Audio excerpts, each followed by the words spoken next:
This is the Crown Talk podcast with Crown Riri.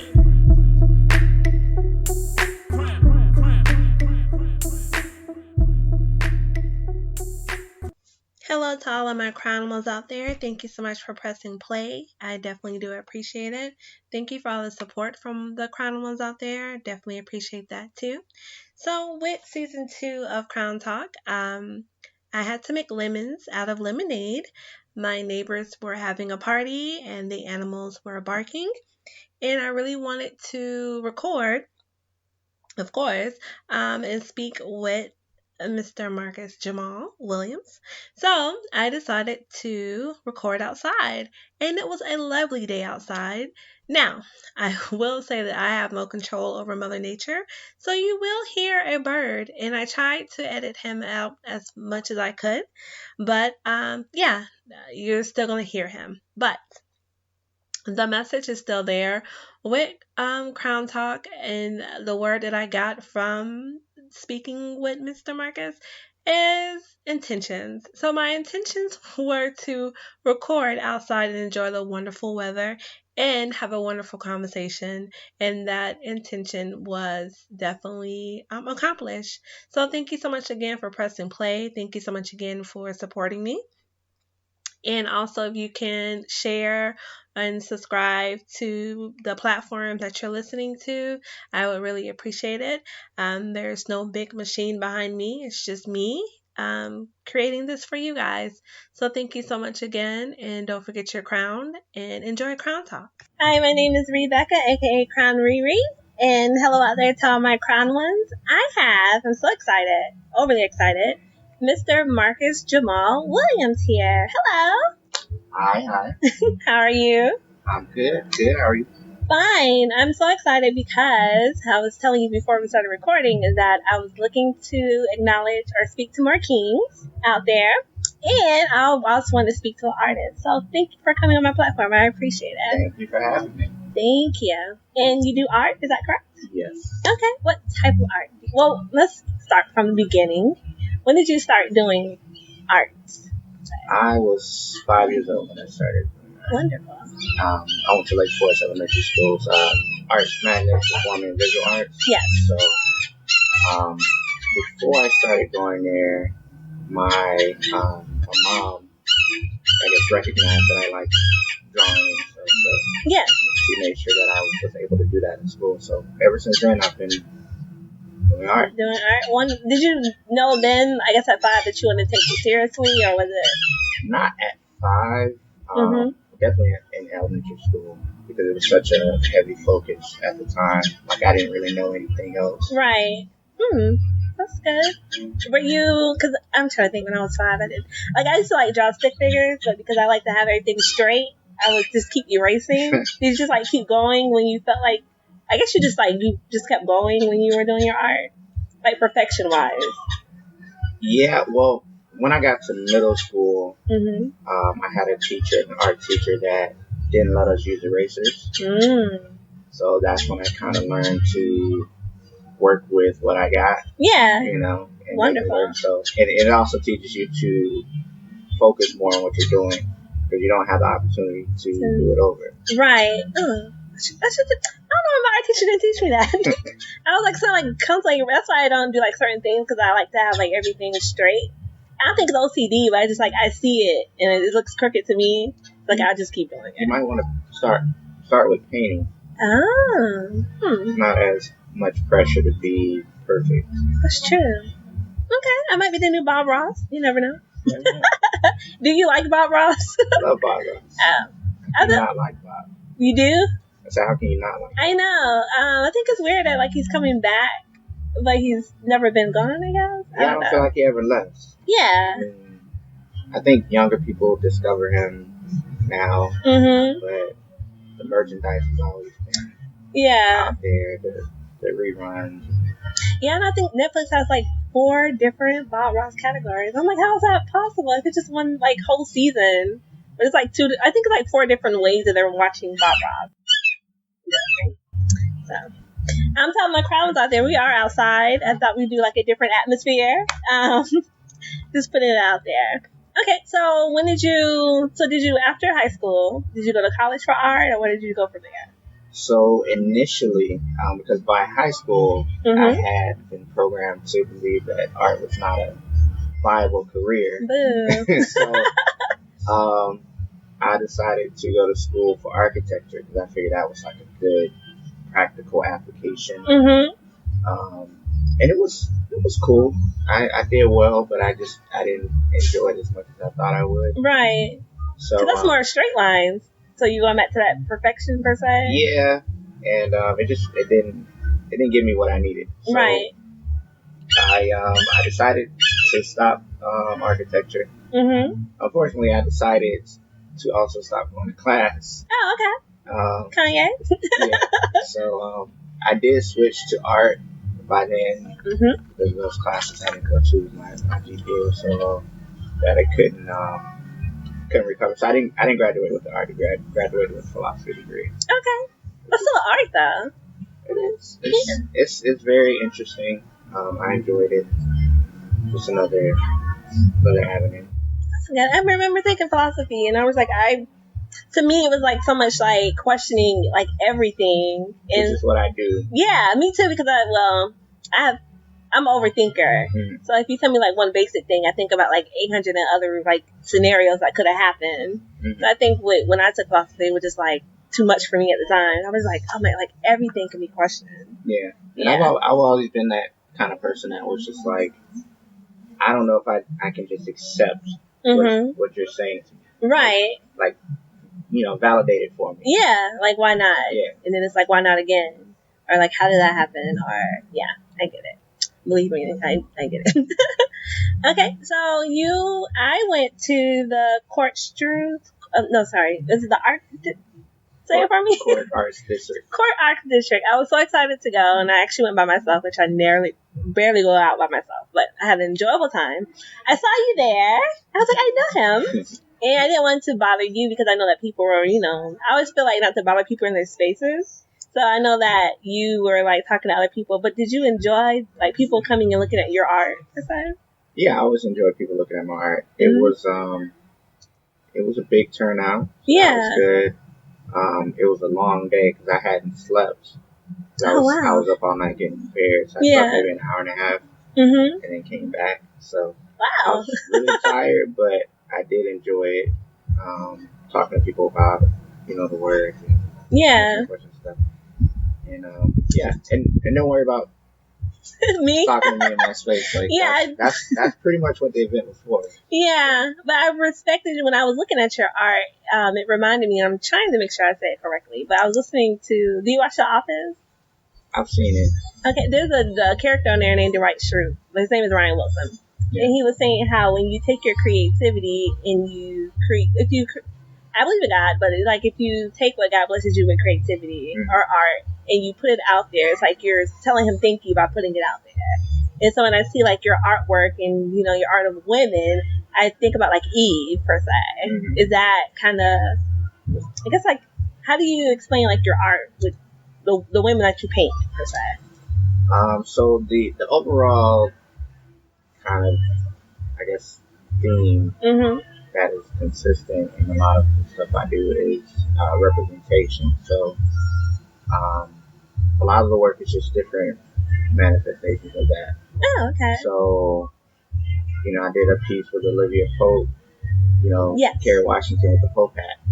And I was just kind of thinking about the idea that you don't see women in this position, let alone a black woman. Yes. So, it's a play on words, but it's also, exploring a deeper concept. Right. The work that you saw during Open Studios is inspired by African deities.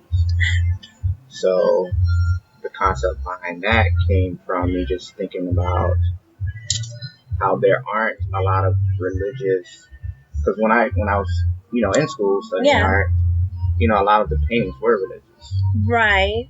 But when the people controlling religion look a certain way, all the paintings are going to look a certain way. Very true. And I love that you said that because I'm always like inspired by music or visions or however. And when I go to museums, all I see are these white paintings of people, and it's just like I can get inspired, but I believe I'd be more inspired looking at African American paintings per se. And the crazy thing is, with as many great black artists as there are, I went through art in elementary, middle school, high school. I didn't learn about black artists until college. Right. You know, I went to the museum every year. You know, studied all kinds of art. Never heard about a black artist. That's very true. Which I'm not gonna say Basquiat on here 300 times. Cause I know there are other black artists out there, but And then, you know, to go beyond that, there's not a lot of black subjects. Right. You know, throughout art history. I mean, it's a little better now. It's getting better. But I was just thinking about my upbringing and how I want to shift the perspective for younger people. Thank you. So that they can see a black artist. Right. You know, and they can also see black subjects. Right. And see the importance of those subjects the same way that the importance of, you know, these other subjects and artists are stressed in art history. So my work a lot of times elevates black women, like goddess, or I appreciate it. You know, I believe that we're kings and queens, or we're all crowned. So when I do see like your paintings, like I said, it reminds me of our Eve, because you know the narrative of what people say Eve is just not, to me, no. So when I look at your painting, that's what I see per se. It's like, this is what your subject idea is. Yeah, and I mean, just beyond trying to tie to any particular concept, just the idea of being able to see yourself or someone that looks like you as a deity, regardless of what that deity is, is, I think, powerful. I think for a long time, the only thing we had to look at was an old white man. Exactly. Which is why old white men feel so empowered. Right. I agree. You know? So, of course, that's just one aspect of it, but I feel like it's important. But it's like a big aspect, like you said, because we grow up in school, and like you said, not until high school, when you're already like, 12 years in school, and you have your mindset of this is what we were taught, this is how it is. And now you have to like retrain yourself or reset yourself and say, okay, there's more to what I was taught for like the last 12 years. Yeah. So, yeah. Well, thank you. I appreciate it.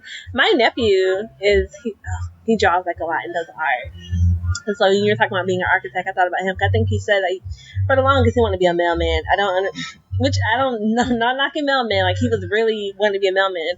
And I think my sister did talk to him and he said that he wanted to be an architect. So hopefully he'll hear this and know that you can study your art. So. Options. Yeah, there are options out there. Now you do have a painting where it is a flag and it's like the names of all of the African Americans that have been shot, correct? How did you come upon that? Because when I saw that, I always get like so sad because there's truth in that. That's all it is, truth in the art, but that's basically truth, you know, with that. Yeah, I mean, it's kind of a topic that you can't really escape. Right. You know, so I don't know, I was just kind of, it actually started years ago and I kind of put it down because it was just going to be, you know, the red, black, and blue. Right. Kind of to symbolize, the colors kind of meant to symbolize the violence. Yes. You know? And then, you know, there's gunshots in the flag. Right. You know, there's blood dripping. A lot. Yeah, but it's true. So it kind of is meant to display the aspects of American society that a lot of people try to downplay. Right. You know, everybody wants to focus on, you know, all the so-called patriotic aspects. Yes. But they don't really want to talk about, you know, the truth, other stuff that's going on. Right. So it was just that, like, America's not just, you know, baseball and freedom. Yeah, you know? Pretty much. Yeah. Like, Childish Gambino, like, this is America, and basically, like, his video was just America, what we see, but distracted at the same time. So yeah. So recently, when I started back working on it, I decided instead of stars to use the initials of actual people. Yeah. So. Which I'm sure you could have filled out more than 50 stars. Definitely. I had to narrow it down. Which is sad, but yeah. Do you have a name for that painting? Red, black, and blue. Okay. Just put that up there. And so what does your work aim to say when you are doing your art pieces? I mean, it varies, but I think, like I said, the overall concept is representation and empowerment. So those are two of the main themes of most of my work.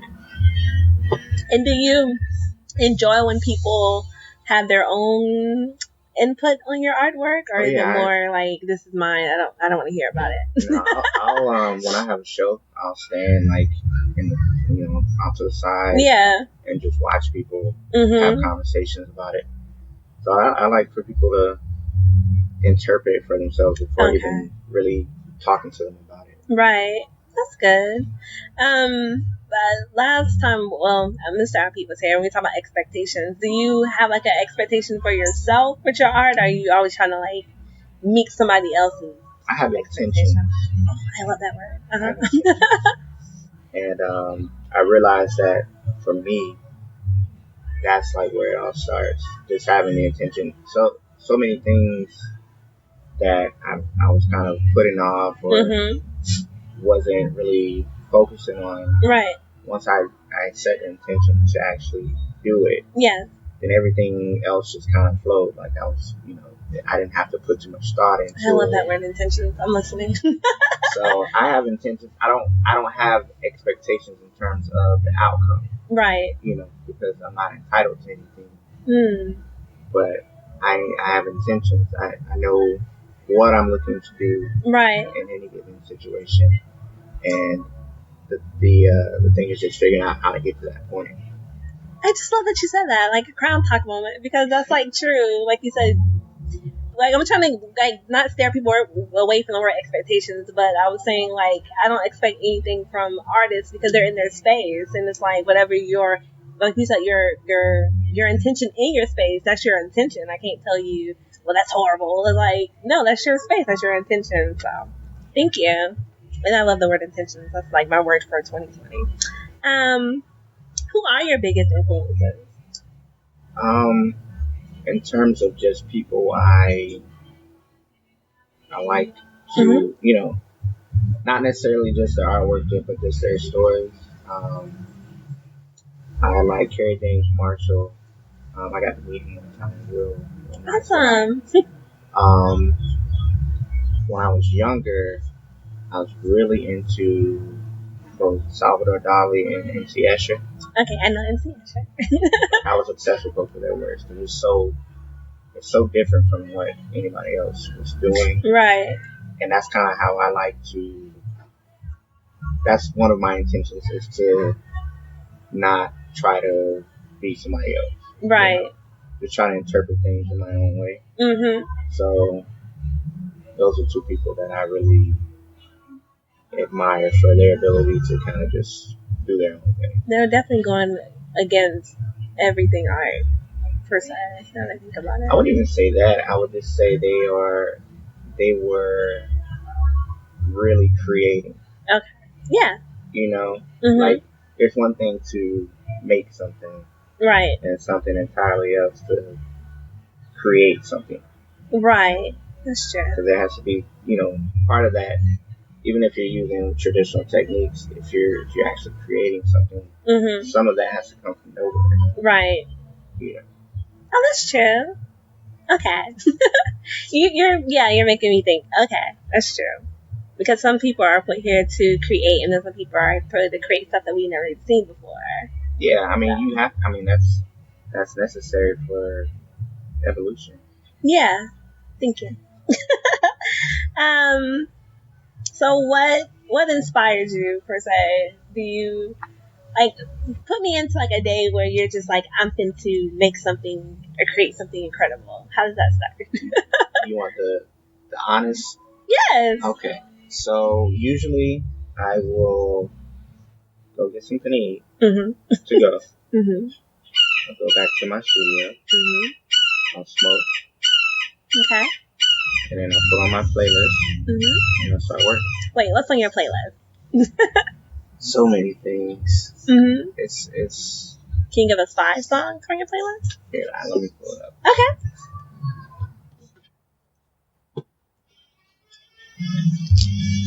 I add stuff to this. I have like a few different playlists, but this is one of the main ones that I listen to. Okay. Let's see.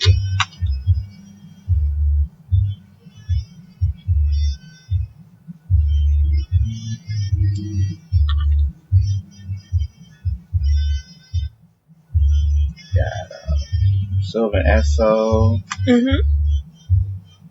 Jid, David Omar, Melanie Martinez, Tierra Whack. I love Tierra Whack. Like, I'm rooting for her this year. Tame Impala, Switch, Summer Walker. Like her. And that inspired you after.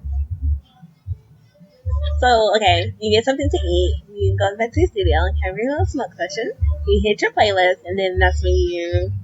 Yeah, once I'm done, eating and everything, then that's when I start working, and I just pretty much autopilot at that point.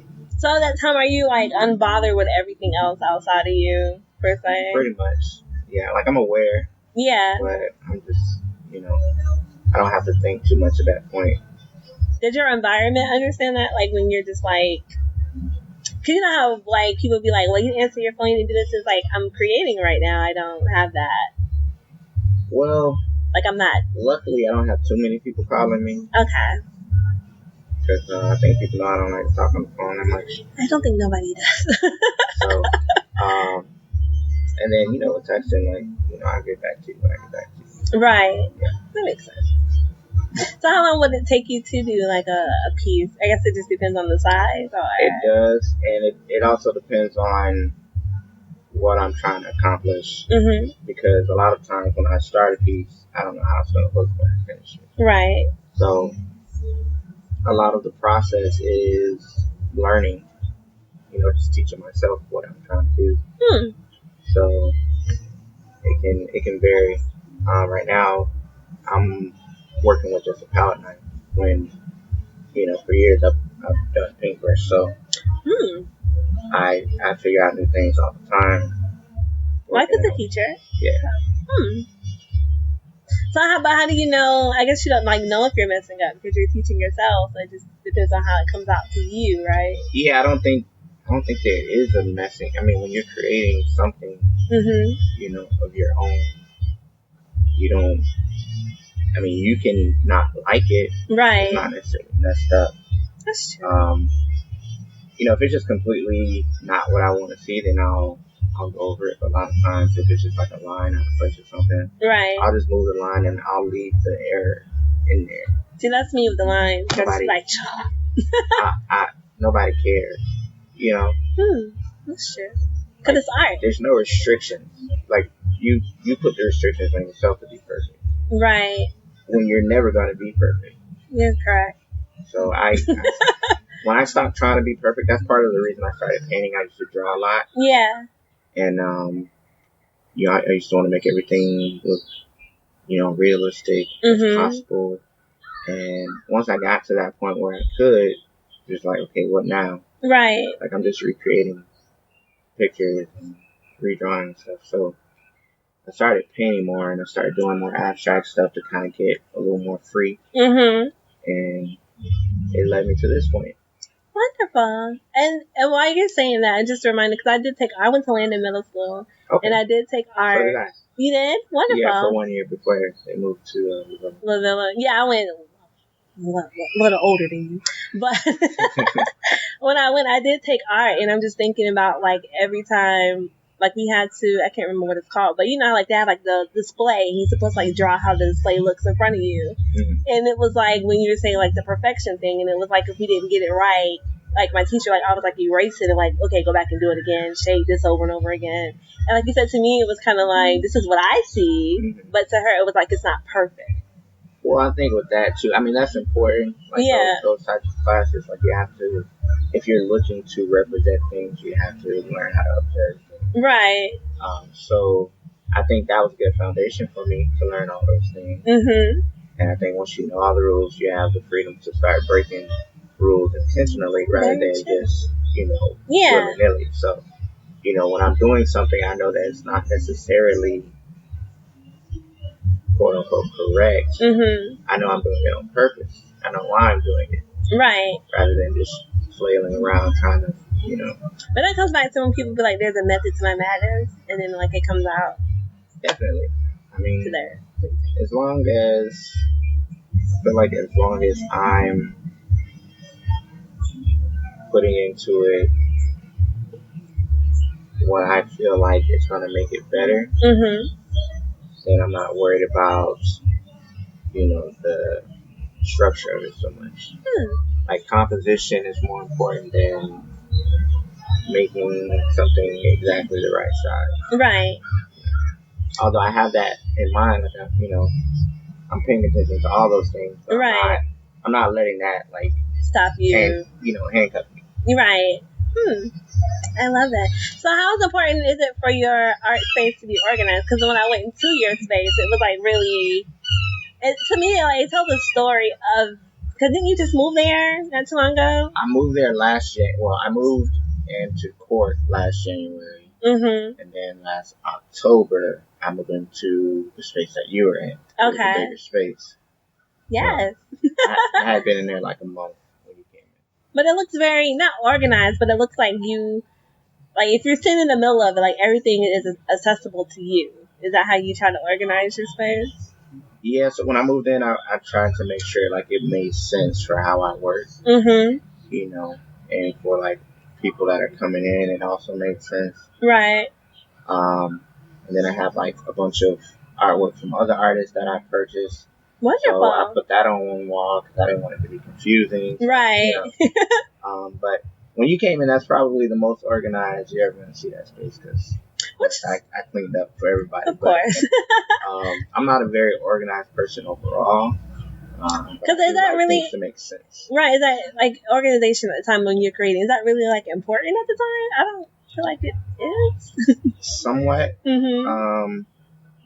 When it comes to like your materials and stuff and getting to them, like you don't want to slow down the process. Yeah. But everything perfect is not important to me. Right. Okay. And then you and Mr. Alfie have started Bear Sessions. Yes. Can you talk on that? So that is a series we are creating that features singers, rappers, and it's all a cappella. Yeah. So it's all about that person, their voice. Yeah. And it's also featuring artwork from different artists on each installment. So it's kind of like the mutation of something I wanted to do years ago, but didn't quite have everything in place. Originally, I was going to do something where I was painting live. Okay. And someone was going to be performing, at the same time.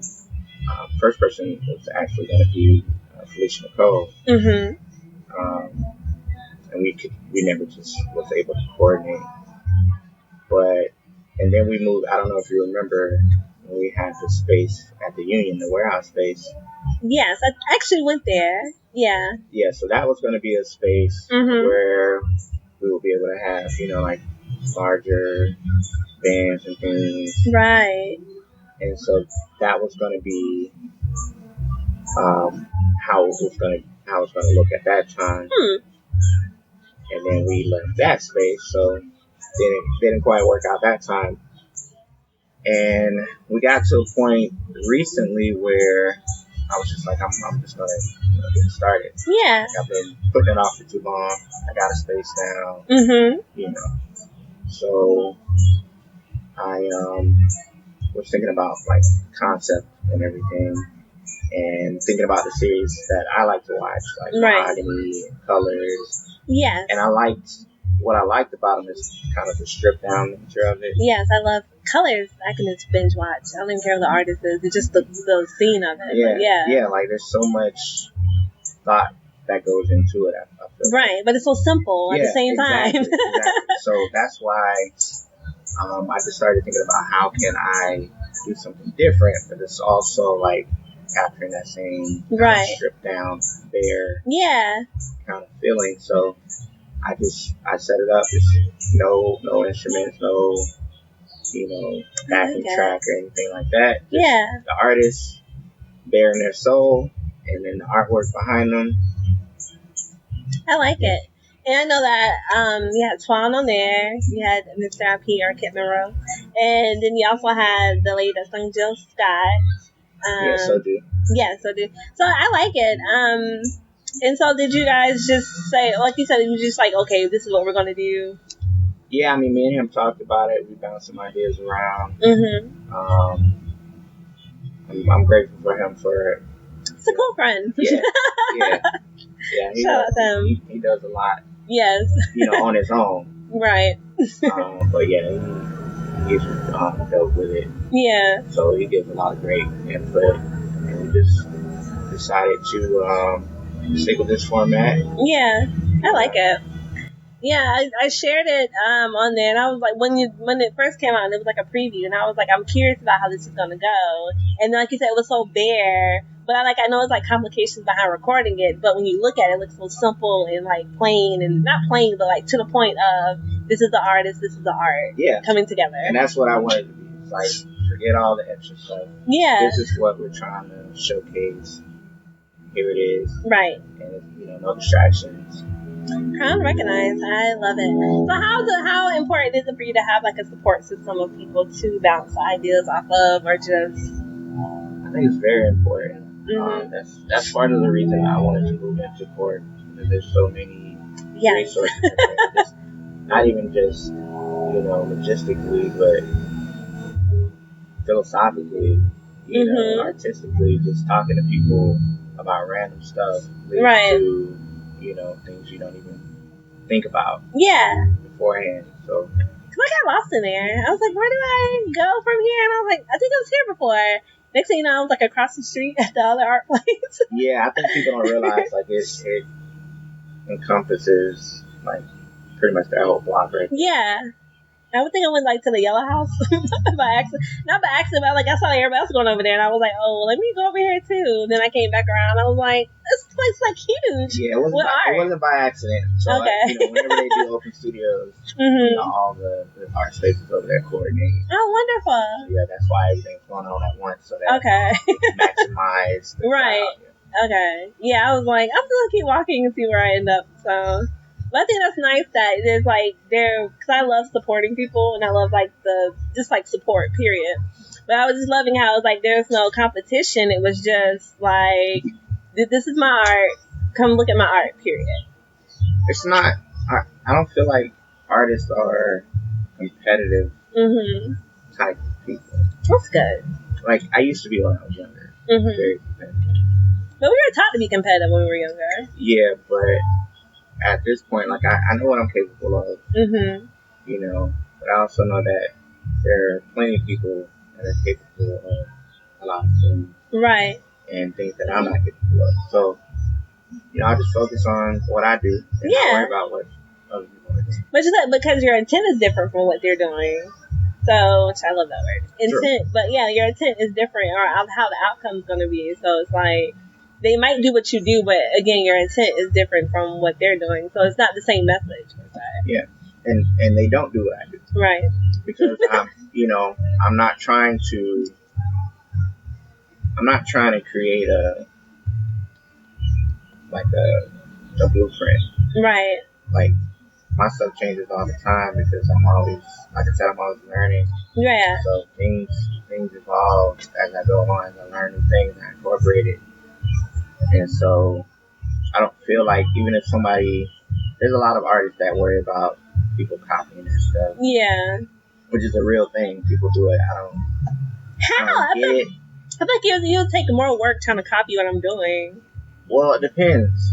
If they figure out just the basics of it, then they can imitate it. But there's always going to be something missing because there's nothing original behind it. Right. And I always feel like as long as somebody's copying you, then they're always going to be behind you. Oh, that's true. Like you can't copy my next move until I do it. Thank you. I feel like Marcus is giving me like crown talk mini moments for the rest of the week. So I appreciate, honestly, because you're like really speaking to me, because I love being in my creative space. I love podcasting. And like I said, I believe that support is like really big. And when people are supporting and rooting you, it's not based off them that you're going to succeed. It's off you. But it's just nice to have, like you said, that background behind you. Yeah, and not having to worry. Yeah. Not just other artists, but family. My family's always been pretty supportive. So that's good. I appreciate that. I know everybody doesn't have that. Yeah, I feel like some people think that they have to have like a broken background to be successful, so they try to push people away. Plus, I mean, I think a lot of people expect certain people to support them in certain ways, and I don't. Like, if this person didn't come to my show, I'm not mad about it. Right, because aren't you looking at the people who are there?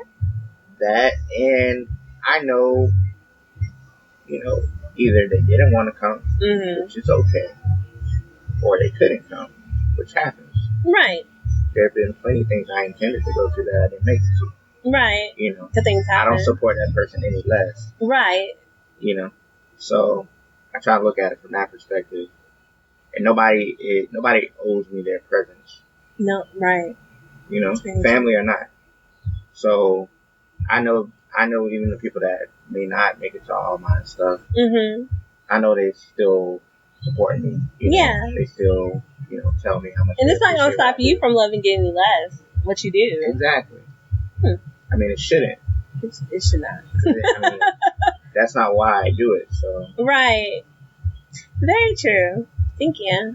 I don't even know whether to have my crown talk moments or just thank you. Speaking of just art and duplicating art, me and my sister went to Mosh, and we were taking pictures outside. But every time a lady would come, my sister was like, "You can't take pictures out here, whatever." Do you mind people take pictures of your art? I don't mind. Okay. Because I feel like, I don't know why, I don't know, I just feel like not to, but. When I go to museums and galleries, I take pictures. I have like thousands of pictures. Just from December when I was in Miami. I have so many pictures. Like, I'm never gonna post all these pictures, but right. Like, I had to capture some of the stuff. Just the art of it. Yeah. So if somebody feels that my art is worth taking a picture of, yeah. Okay. You heard it first, people, because I was wondering. But I think me and my sister just being silly, because I think it was like a Friday night. They had like the Come Art Museum. They were open, like their yard was open or whatever. Yeah. And we were taking pictures, but every time like the lady would come, so it was like, "Hurry up, the lady's coming." And I was like, "I don't think she cares." She's like, "You never know." And I was like, "I don't know." No, so you can definitely take pictures at the company. I thought so. She was like, "They're gonna charge you," and I was like, "I don't." People go there just to take pictures. Right, that's what I was thinking, because basically that's what people were doing anyway. So, okay. So what is one of your crown moments? So, let's think about it. In terms of accomplishments, I feel like I haven't had it yet. So just in terms of you mentioned lessons, and I think that will go back to what we were talking about earlier about setting your intentions. Yes. I think that was one of the biggest things for me, because like over the course of a few years, just like each year, I was just like, okay, this is what I'm going to focus on accomplishing, and I didn't put the pressure on myself to, if I wasn't there by a certain point or anything like that, but I was always doing whatever I was doing was with that intention. Right. And so, those things happen. And so, following year did the same thing. Those things happen. Yeah. Of course, I had to do things to make them happen. Right. I'm not saying it's that simple, but just that starting point got me to the next starting point. I think I want to replace the word expectations with intentions, despite your conversation. I'm going to call Webster Dictionary and be like, I want this expectation. I want the word out of here. I just want intentions. Like you said, if your intentions are good, and then if you look at it and say, my intentions were met, that's, yeah. Yeah, or at least, and I fully believe in partial credit. So Yeah. even if I didn't get to the pinnacle of what I was looking forward to or intending to accomplish, right, if I made progress, noticeable progress, yeah, I'm still happy with that. Wonderful. I love that. Okay. And going from there, because I am sitting with a king, so I have a list called Dear Kings, and it's just me just saying, like, Dear Kings, you are amazing, you're wonderful, you're a legacy, because I believe that there's so much negativity around, no, I'm sorry, there's so much negativity targeted to men. It's like, it's crazy. It's like, you guys are targets as soon as you walk out the door, from black on black crime to police brutality, to just being black, just being a man. And it just like, I saw like a post, and it like really made me sad. So I started Dear King. And how important is it for you to love yourself? I think it's very important. Very important. Mm-hmm. Then you don't need anything external for that. Right. So you're not trying to replace it. You gotta focus on your intentions. Yes. I'm not, like, we all want to be loved, mm-hmm, but nobody else loves me. I love me. Right. I remember the Kendrick Lamar song, I love myself. Which I love Kendrick Lamar stuff. But yeah, I really believe. So how important is it for you to have like self-care for yourself? I'm realizing this especially as I get older. I'm turning 32 next week. Oh. Or this week, actually. Thursday. Oh, happy early birthday. You're welcome. Oh, we're not too different in age. Yeah, I feel 32 though. Uh-huh. Like each year, the closer I get, Yeah. I just feel my age more, and I realize that I have to, like when I was younger, I didn't have to do much to maintain. Yeah. I gotta do a little more now. Yeah. So, and even if it's just, relaxing, mm-hmm, not putting too much on myself. Right. I try to get massages regularly, which I never used to do. I have never had a massage. I'm not used to it. Never. I like people like, see my shoulders are moving. I don't like people like in my space. But I'm trying to. I got somebody that might change your mind. Oh, okay. She gave me a whole new body.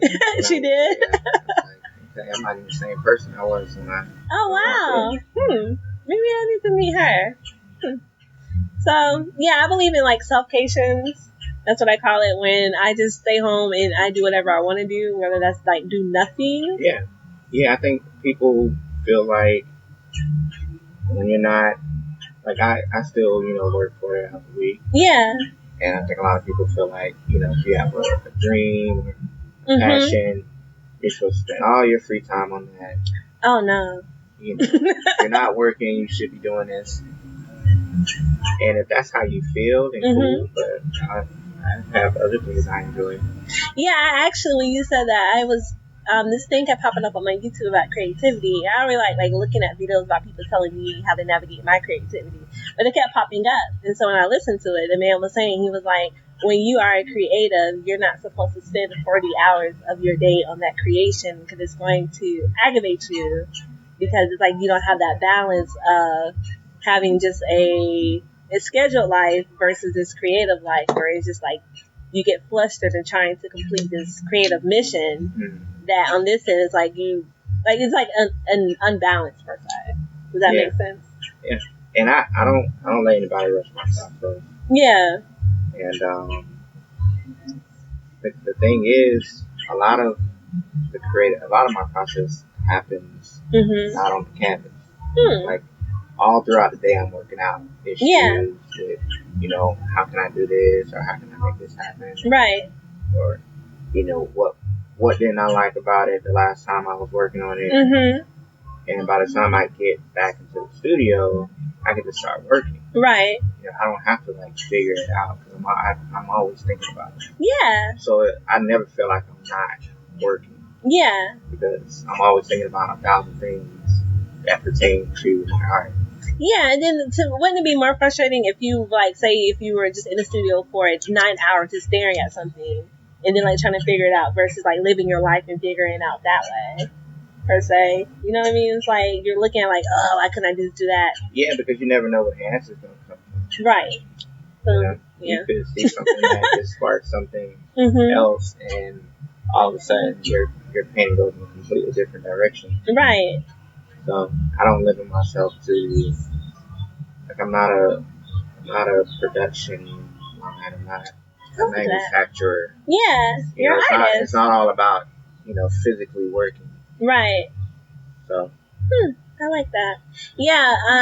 I work a 40-hour job, but I'm blessed to listen to music like the whole time I'm at work. So I listen to music and I love like lyrics. I dive like deep in. But when I get home, by the time I get home, it's like whatever situation I had, like you said, it's already resolved. I already like know what to do per se. Or like I like taking my little portrait selfies or whatever. But that comes from me listening to music, listening to lyrics, and saying, okay, this is where I want to be in my space. This is how I want to take my picture. Such and such. So yeah, I think if I was like at home all day, like, oh, why can't I get this lighting right? Why can't I do this? It'd be more, I don't know, like frustrating to me per se. Yeah. I think just like your body and mind is the rest. Yeah. And I got at least two animals here, so okay. I'm a proud mother, but sometimes it's like I just try to sit over here while I create, but okay. Was there anything else that you wanted to bring to the Crown Talk today? We covered. Yeah, I told you I didn't want to be like an interview but more conversation, because I think sometimes when people have like questions to the person, it kind of like makes them forget maybe like the reason why they were here. So that's why I wanted to do more conversation. That's a little easier for me to handle. Oh, okay. Yeah, like where were you? So like I don't, because like I said, I believe when it comes to people coming to my platform, they are here to express themselves and tell their stories. So wonderful. Where can all of my crown ones follow you? On Instagram at art_of_MWill, MWILL. Okay, I will leave that in the notes. And that's just Instagram? Yeah, that's the main place to find. Which makes sense because you do art. So. Yeah, it's the perfect format. I love Instagram more than Facebook sometimes, and also way more than Twitter. I'm still trying to understand. If you look at my posts, like it's usually just a picture and one word. Yes, I love it. Keep it simple. You see what's there. Yeah. That's why I try to express myself through musical lyrics now than just me like having like a 10,000 word post about my day. It's actually been like therapeutic to me because I always find like vulnerability in music. So the reason I stopped writing long captions is because anybody reading them? No, not even that. Like I'll end up rewriting it like 20 times before I actually post it. Me too. So I just get that one word that sums it up for me. Yeah. Yeah, when I'm trying to find like the perfect song, sometimes it takes me like 45 minutes. And like I knew it when I left work, but now I see my picture, I'd be like, I should have.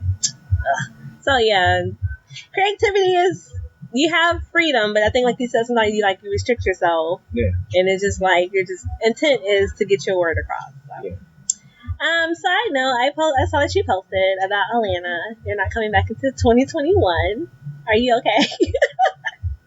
I mean, I get it. I'm happy that they're thriving and have busy schedules. But yeah, because I was just hoping, just like behind the scenes, they were just putting something together. Me too.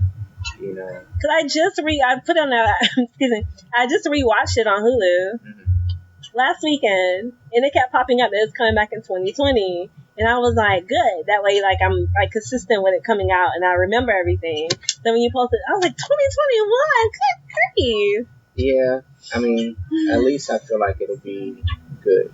Yeah, because it's a part 1 and a part 2. Yeah, I mean, if they're putting that much time into it, it better be good. Well, we don't have any expectations for Donald Glover. I mean, yeah, I mean, and I'm not like overly critical. Yeah. I mean, I'm critical, but I'm not like, oh, I wish she would have did this that way. Like, yeah, that's his art. I can tell him how to do his art. Right. But at the same time, like, when there's like effort Yeah, because I think the comparison of first season and second season was like a big comparison of contrast, because like the first season was like more like comical. The second season, like to me, was like really like dark. I think it's always been dark and comical. For the first season but too? It's just they kind of they explored more techniques for getting that across in the second season. Yeah. And I still think it's hilarious. Me too. And I think also the circumstances in the second season were different. Very true. Yeah. Cause I rewatched it and I really thought, the first time I watched it, I was like, whoa, this is it. Oh, okay. Like some like episodes, I was like kind of like not sad, but just like, alright. Like the whole FUBU episode, it still gets me. I appreciate it. Yeah. Just all the different avenues they explored with that season. Like the interview episode. Yes. Like I would have never expected that kind of a format. Me neither. Like it was confusing at first. Yeah, because you thought you were watching commercials for real. Like at first, yeah, you think you're watching a commercial, and then something just goes left, and you think it's fake, but then you never know because these commercials these days can. Exactly, like the whole car commercial, and it was like, this is a real car commercial, and next thing you know, like this guy is jumping out the car, pumping gas, with no clothes on. So, and the whole guy is thinking like he's a white man, but. Man.